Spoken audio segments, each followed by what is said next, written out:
하나님 말씀 역대하 32장 1절에서 23절까지의 말씀입니다. 오늘 우리가 읽은 23절까지의 말씀은 두 부분으로 나눌 수 있는데요.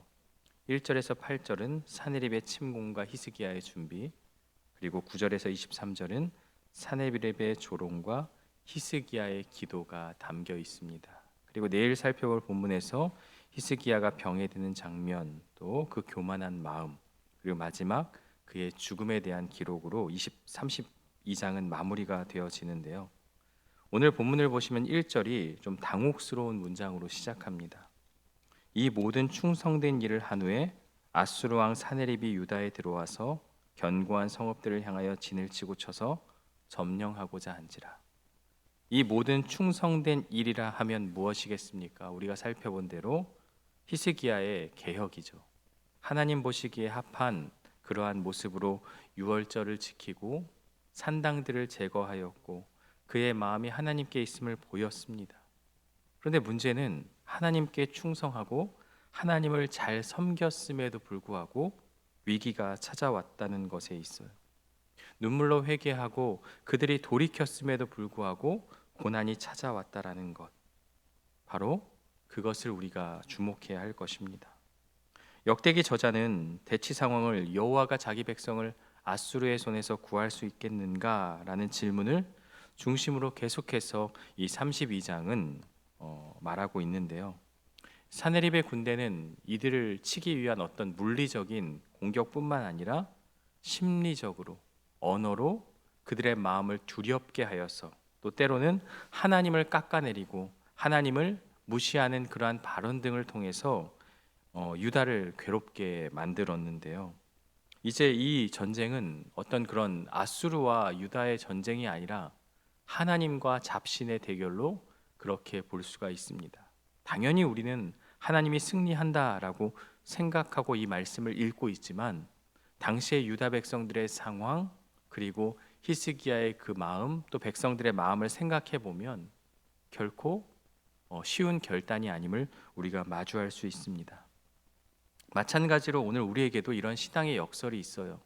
하나님을 잘 믿고 하나님을 잘 섬겼음에도 불구하고 고난이 찾아왔을 때 어떠한 생각을 하게 됩니까? 우리는 우리 안에서 문제를 찾으려고 해요. 내가 무엇을 잘못했는가? 내가 하나님께 뭔가 잘못한 일이 있지 않은가?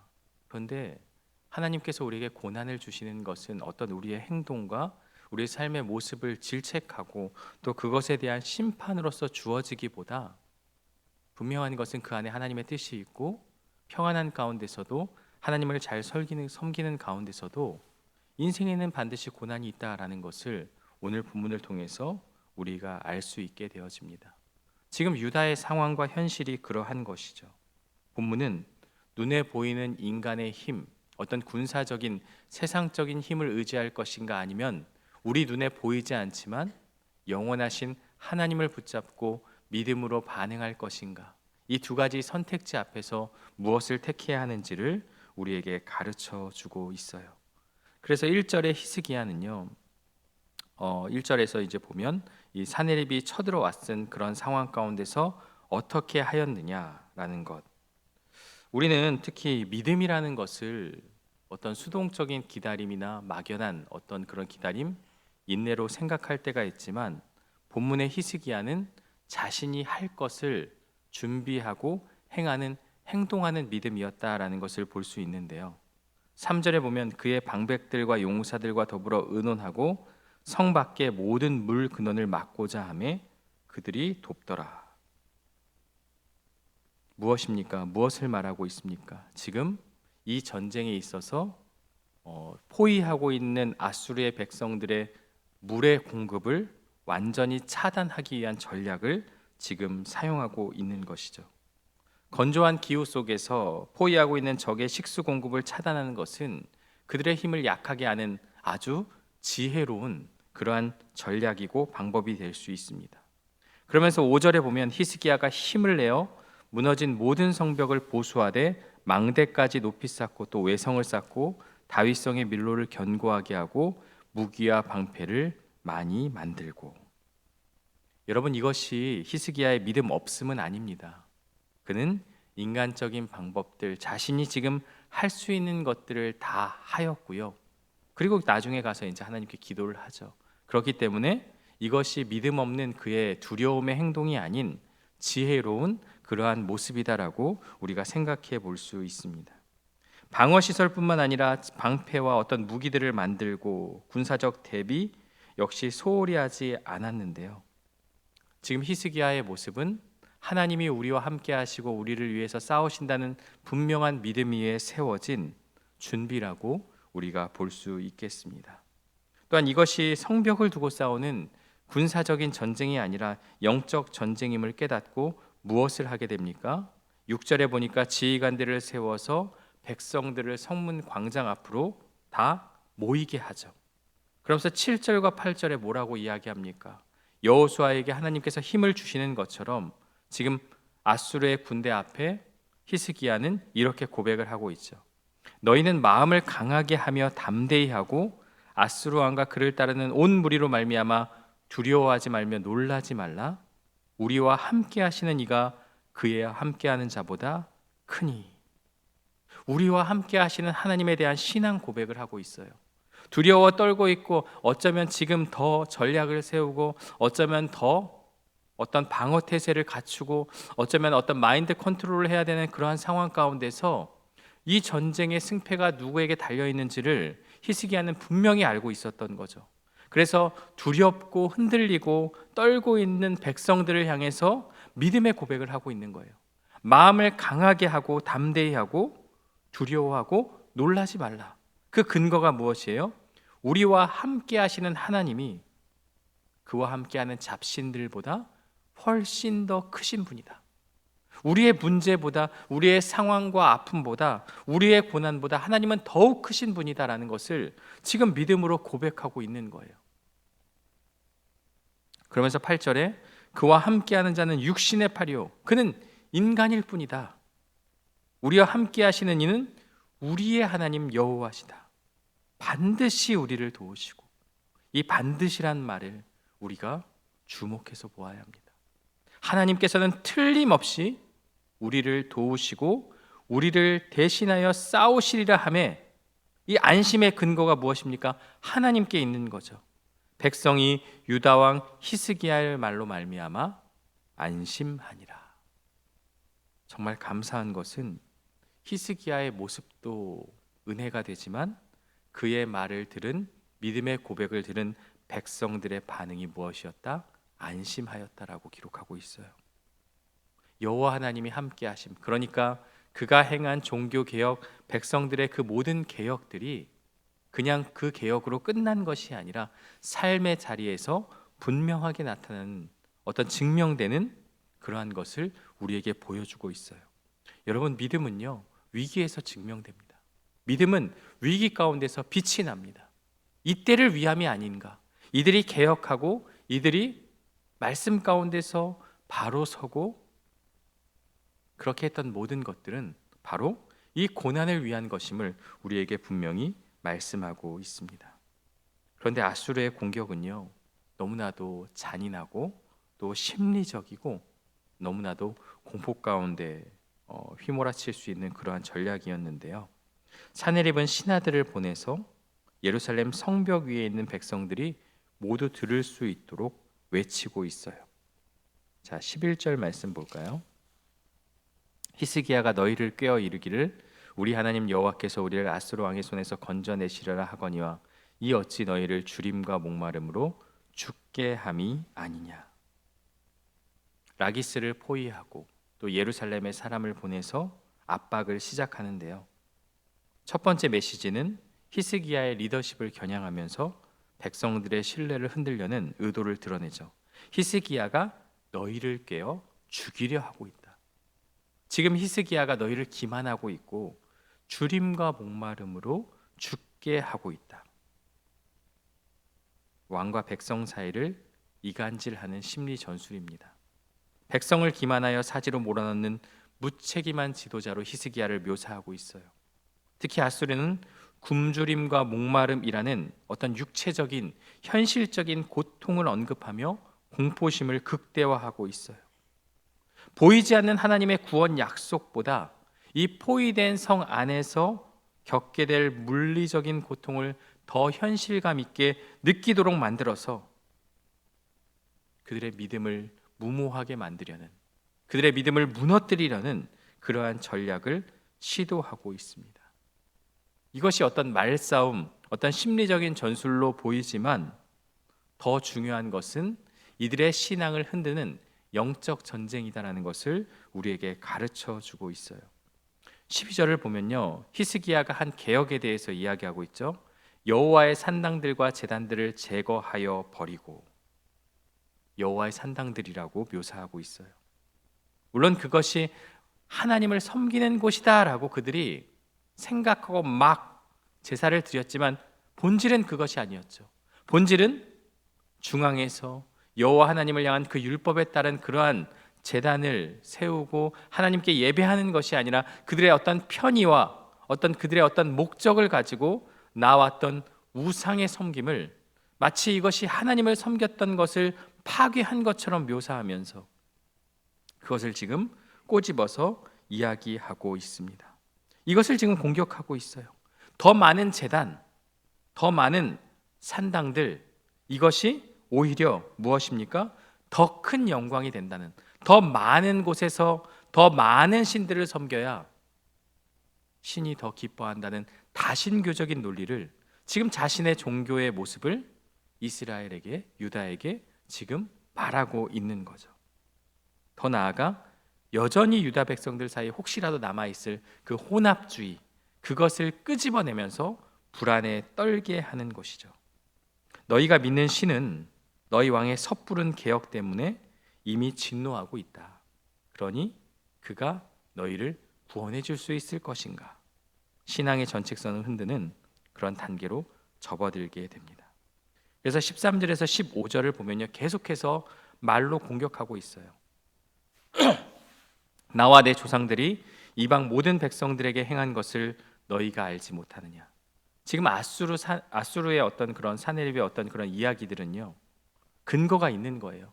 내가 지금 우리의 신들로 하여금 모든 그 나라들에게 우리의 어떤 공격성과 우리의 승리의 모든 것들을 보여주었다. 나와 내 조상들이 이방 백성들의 행한 것을 너희가 알지 못하느냐, 보지 않았느냐. 모든 나라의 신들이 능히 그들의 땅을 내 손에서 건져낼 수 있었느냐. 그 어떤 신도 나를 막을 수 없었다. 그 어떤 신도 우리 아수르를 대적할 수 없었다. 그런 역사적인 사실에 의해서 지금 이야기하고 있는 것이죠. 그러나 문제는요, 여호와 하나님을 온갖 이방 나라의 잡신들과 같은 선상에 놓았다는 거예요. 하나님은 우상들과 같아질 수가 없죠. 유일하신 그 하나님은 그 신들과 감히 겨룰 수 없는 어떤 그러한 능력의 하나님인데, 지금 아수르는 그 하나님을 잡신들과 동일 선상에 놓았다는 것이 바로 신성 모독의 행위다라고 볼 수가 있습니다. 그래서 결론을 내리죠. 15절을 보면요, 마지막에 하물며 너희 하나님이 너희를 내 손에서 건져내겠느냐. 14절에도 같은 말, 13절에도 같은 말이 계속 반복되고 있어요. 결론은 뭐예요? 하나님은 능히 너희를 지금 이 공격 가운데서 구원할 수 없다. 차라리 항복하고 아수르의 신 앞에 굴복하며 나아가는 것이 너희가 살 길이다라고 계속해서 공격하고 있는 것이죠. 그러면서 16절에서 19절에 계속해서 비방하고 있어요. 일회성의 어떤 연설로 끝나는 것이 아니라 더욱 집요하고 다각적인 형태로 방법이 진화하는데요, 말로 비방했을 뿐 아니라 조롱과 협박의 내용을 담은 편지를 통해서 공식적으로 전달했습니다. 그리고 더 악한 것은 18절에 유다 방언으로 크게 소리질러, 자기 나라의 말이 아니라 유다의 말을 가지고 크게 이야기하면서 백성들을 요동하게 만들었다라는 것.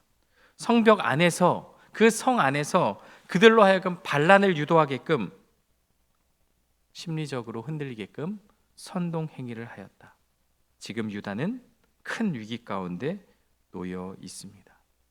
지금까지 이 모습을 보면 무엇이 생각이 되어집니까? 바로 예루살렘의 하나님, 이스라엘의 하나님을 사람의 손으로 만든 그 모든 백성의 신들과 똑같은 존재로 취급하며 여호와의 능력을 의심하는 것을 넘어 그 수준마저도 잡신들과 같은 선상에 놓는 신성 모독을 보이고 있는 것이죠. 바로 이 순간 히스기야는 무엇을 선택하고 있습니까? 20절을 볼까요? 이러므로 히스기야 왕이 아모스의 아들 선지자 이사야와 더불어 하늘을 향하여 부르짖어 기도하였더니, 그는 이 절체절명의 위기의 순간 선지자 이사야와 함께 하나님을 향하여 부르짖어 기도하였습니다. 여러분, 여기에 승리의 비결이 있는 것입니다. 그가 위기의 순간 그도 사람인지라 두렵고 떨렸을 것입니다. 아무리 우리가 두려워하지 말라, 안심하라, 그가 백성들을 향해서 고백하고 믿음으로 나아갔음에도 불구하고 지금의 처한 현실과 상황이 자신을 올가매고 고난 가운데 그도 어떠한 것도 할 수 없는 그 위기의 순간 그는 하나님을 붙잡고 간절히 기도했던 것입니다. 바로 이 기도에 하나님은 응답을 하여 주셨는데요. 21절을 볼까요? 여호와께서 한 천사를 보내어 아수르 왕의 진영에서 모든 큰 용사와 대장과 지휘관들을 멸하신지라. 아수르 왕이 낯이 뜨고 그의 고국으로 돌아갔더니 그의 시내전에 들어갔을 때 그의 몸에서 난 자들이 거기서 칼로 죽였더라. 하나님의 천사가 그 진영에 들어가서 모든 큰 용사와 대장과 지휘관들을 쳐서 멸하였습니다. 아수르 왕은 두려워서 고국으로 돌아갔지만 그의 신의 전에 들어갔을 때 그 신이 그를 지켜주었습니까? 지켜주지 못했습니다. 그가 호언장담하고 우리 신이 강하다라고 말했지만 결국 자기 몸에서 난 자가 누구입니까? 자기 자식들에게 칼로 배신을 당하고 죽임을 당하는 비참한 최후를 맞이한 거예요.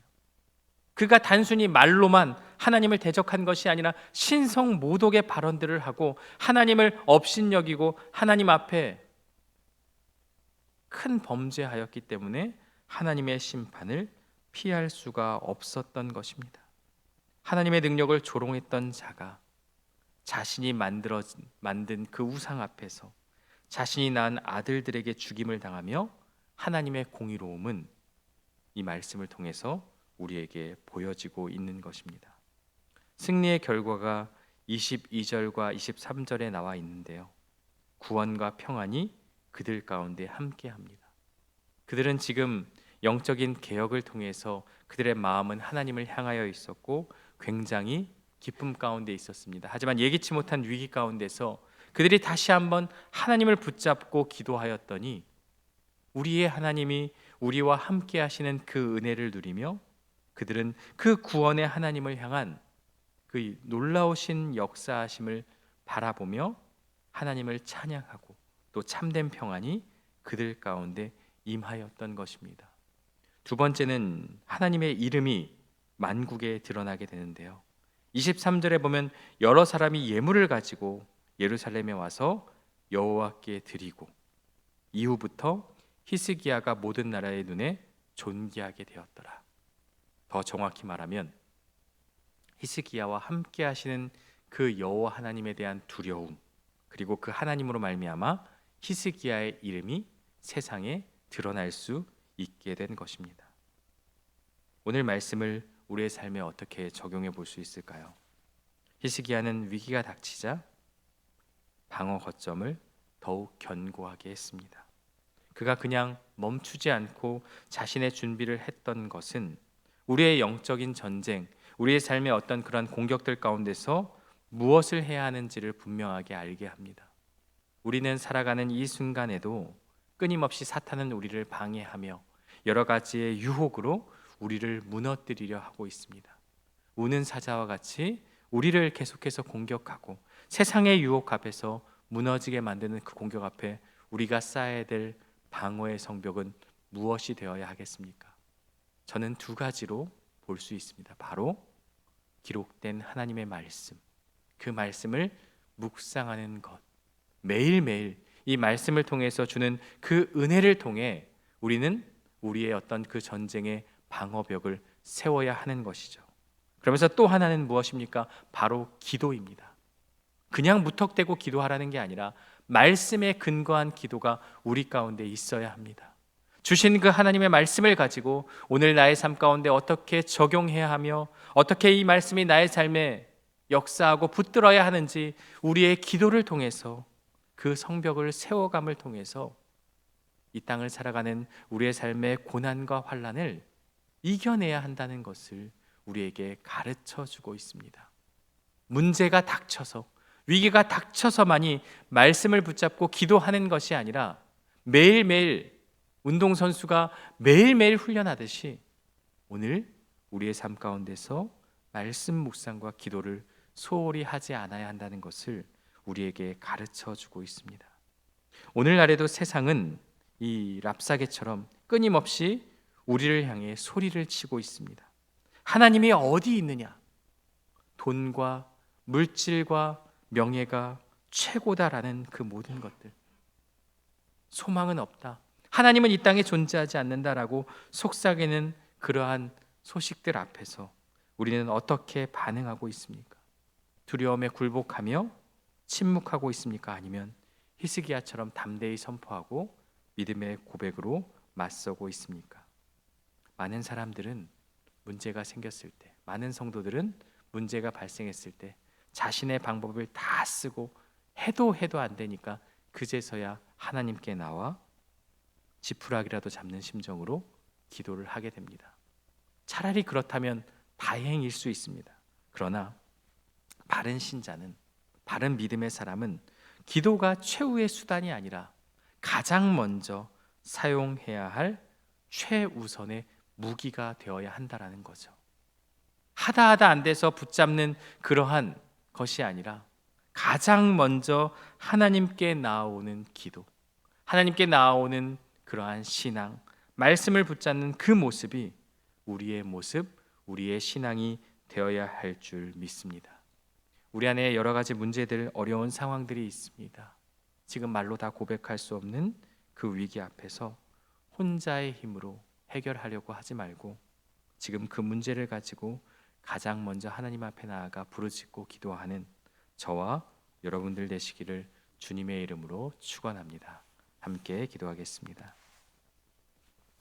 하나님 아버지, 오늘 주시는 말씀을 통해서 히스기야가 놀라운 개혁과 믿음의 삶을 살았음에도 유다 백성들이 한 마음으로 하나님을 찾고 하나님을 구했음에도 불구하고 위기와 문제가 옴을 우리가 보게 되어집니다.